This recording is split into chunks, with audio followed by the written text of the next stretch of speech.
श्री शिवाय नमस्तुभ्यम। हर हर महादेव। महाकुंभ के महाअवसर पर प्रयागराज में सतुआ बाबा शिविर में पीपा पुल नंबर 1 सेक्टर नंबर 21 में गुरुजी पंडित प्रदीप मिश्रा जी के द्वारा श्री शिव महाप्राण कथा के 5वें दिन की कथा आज 14 फरवरी को पूर्ण हो चुकी है। आज 5वें दिन की शिव महाप्राण कथा में गुरुजी ने हरीश्वर महादेव से जुड़े 2 बिल्कुल नए उपाय की जानकारी दी है। इसके साथ ही प्रदोष का नया उपाय भी आज गुरुजी ने बताया है। सभी जानकारी आपको इसी वीडियो के माध्यम से मिलने वाली है। किसी कारणवश यदि आपने आज तक नहीं सुन पाए हैं तो पूरी कथाग्रस्त तत्व आपको एक छोटे से वीडियो से प्राप्त होने वाला है। और जैसा कि आप सभी को पता है, फाल्गुन का पावन महीना चल रहा है। इसी फाल्गुन माह की कृष्ण पक्ष की चतुर्दशी मतलब 26 फरवरी 2025 को महाशिवरात्रि का पावन पर्व आने वाला है। और इस साल भर में आने वाले विशेष दिन के गुरुजी के बताए विशेष उपायों की जानकारी भी हम आपको रोज देंगे, ताकि कथा सार के साथ साथ महाशिवरात्रि के उपाय की भी जानकारी आपको मिल सके।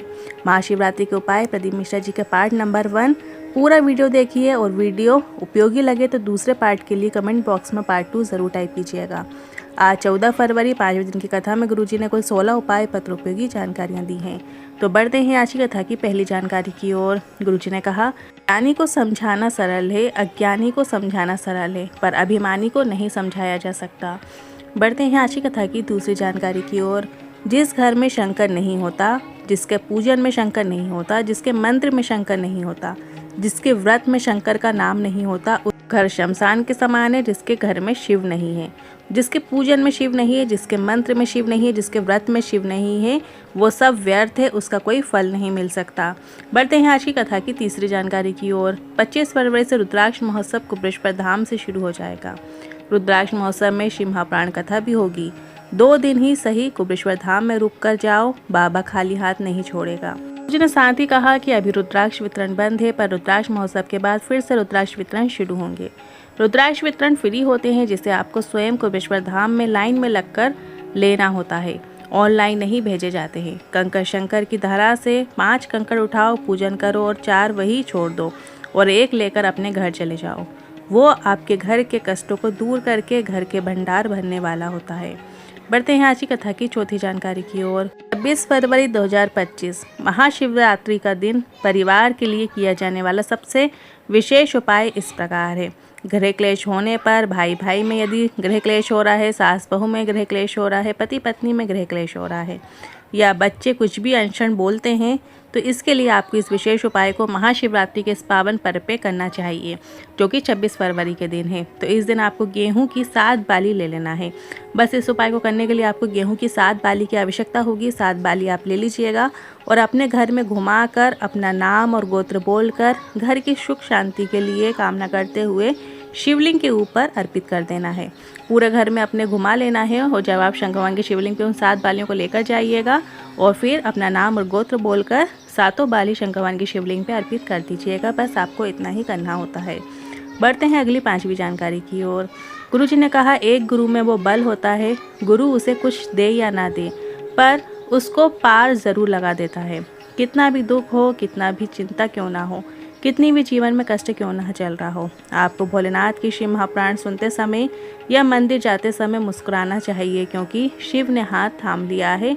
फिक्र करने की आवश्यकता नहीं है।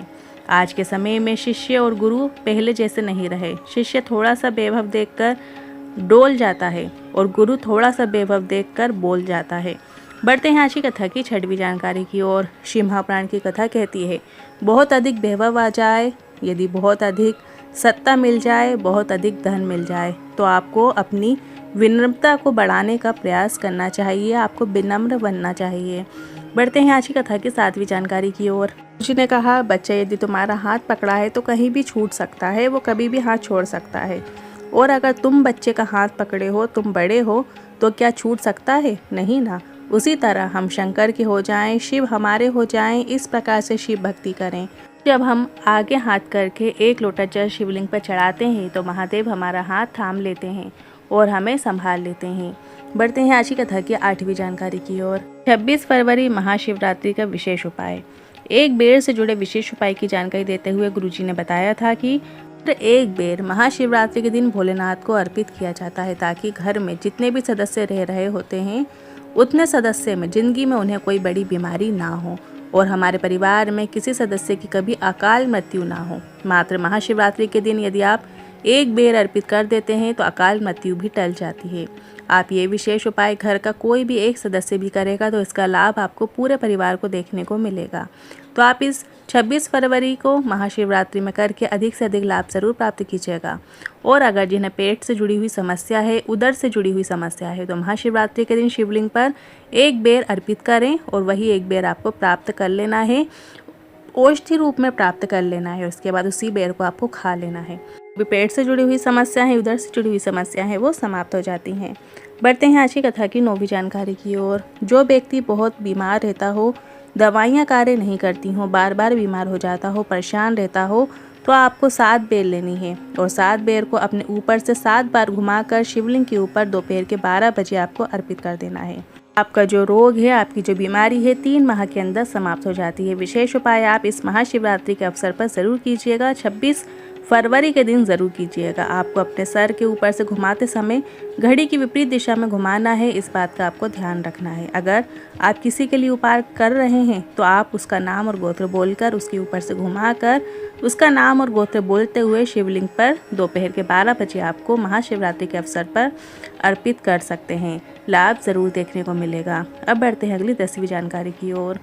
हरीश्वर महादेव से जुड़े नए उपाय की जानकारी देते हुए आज की कथा में गुरुजी ने बताया है, एक बेलपत्र लेना है और इस बेलपत्र की तीनों पत्तियां जहां जुड़ती हैं वहां पर आपको पीला चंदन लगा लेना है और एक चावल का दाने के साथ हरीश्वर महादेव का नाम लेते हुए शिवलिंग पर अर्पित कर देते हैं तो नौकरी या इंटरव्यू या अन्य क्षेत्र में आपको सफलता ज़रूर देखने को मिलती है। यदि आप कोई कंपटीशन एग्ज़ाम की तैयारी कर रहे हैं, आप नौकरी के लिए अप्लाई करने वाले हैं या फिर कोई भी आवेदन आप करने वाले हैं तो इस उपाय को ज़रूर कीजिएगा। बस आपको तीनों पत्ती जहां मिलती हैं, आप बेलपत्र को देखेंगे तो बस वहीं पे आपको पीला चंदन लगा देना है और एक चावल का दाना रख कर हरीश्वर महादेव का नाम लेते हुए अर्पित कर देना है। अब ये उपाय आपको प्रदोष के दिन करना है। प्रदोष के दिन ज़रूर कीजिएगा, गुरुजी ने करने को कहा है, इस बात को आपको ध्यान रखना है। अब बढ़ते हैं अगली 11वीं जानकारी की ओर।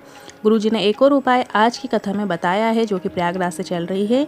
यदि बहुत दुख का समय चल रहा है, बहुत विपत्ति का समय चल रहा है, धन वैभव की कमी है, पैसा आ ही नहीं रहा है, तो आपको हरीश्वर महादेव का नाम लेते हुए 5 बेलपत्र वाला उपाय करना है। अब ये 5 बेलपत्र आपको कहाँ कहाँ कैसे अर्पित करनी है, ध्यान से सुनिएगा। पहली बेलपत्र आपको माता अशोक सुंदरी के स्थान पर अर्पित करनी है। दूसरी बेलपत्र आपको पार्वती की जो हस्त कमल है, गोल कटी भाग वहाँ पर आपको अर्पित कर देना है। तीसरी बेलपत्र आपको शिवलिंग के ऊपर अर्पित करनी है। चौथी बेलपत्र आपको नंदी का जो उठा हुआ चरण होता है वहाँ पे अर्पित करनी है। और 5वीं बेलपत्र आपको पीपल, आंवला या वट वृक्ष जो मंदिर के प्रांगण में हो, जहाँ भी जो भी वृक्ष मतलब पीपल, आंवला या बेलपत्र का वृक्ष मंदिर प्रांगण में हो, वहाँ पर उसके नीचे जाकर आपको अर्पित कर देना है। सभी जगह बेलपत्र अर्पित करने के बाद आपको थोड़ा थोड़ा जल सभी जगह अर्पित भी करना है।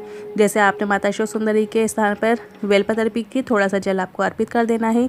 उसी तरीके से माता पार्वती के जो हस्त कमलों में आपने बेलपत्र अर्पित की, थोड़ा सा जल वहाँ पे अर्पित कीजिएगा। तीसरी स्थान शिवलिंग के ऊपर अर्पित किया है तो थोड़ा सा जल शिवलिंग के ऊपर अर्पित कीजिएगा। चौथा स्थान नंदी का जो उठा हुआ चरण है वहाँ पे बेलपत्र आपने अर्पित की है, वहाँ पे भी आपको थोड़ा सा जल अर्पित कर देना है। और फिर 5वीं बेलपत्र आप जिस वृक्ष के नीचे अर्पित कर रहे हैं वहाँ पर भी आपको थोड़ा सा जल अर्पित कर देना है। सभी बेलपत्र अर्पित करते समय आपको हरीश्वर महादेव का नाम लेते हुए अर्पित कर देना है और स्मरण करते जाना है। हरीश्वर महादेव का नाम स्मरण बहुत आवश्यक है। अब ये उपाय गुरुजी ने तो बताया नहीं है कि कब करना है। ये उपाय आप कभी भी किसी भी दिन कर सकते हैं और विशेष दिनों में यदि आप इस उपाय को करना चाहते हैं तो आप सोमवार के दिन इस उपाय को कर सकते हैं, यहाँ प्रदोष के दिन भी आप इस उपाय को कर सकते हैं या शिवरात्रि के दिन भी इस उपाय को आप कर सकते हैं या द्वादशी और त्रयोदशी जैसी प्रमुख तिथियों में भी आप इस विशेष उपाय को कर सकते हैं। और कब ज़रूरत पड़े तो आप कभी भी इस उपाय को कर सकते हैं। आज के इन उपायों से जुड़े मन में कोई सवाल है, क्वेश्चन है तो आप कमेंट के जरिए पूछ सकते हैं। वीडियो थोड़ा भी उपयोगी लगा हो तो वीडियो को लाइक ज़रूर कीजिएगा। साथ ही हमने एक व्हाट्सएप चैनल बनाया है जिसमें रोजाना की विशेष तिथियों की जानकारी आपको प्राप्त होती है।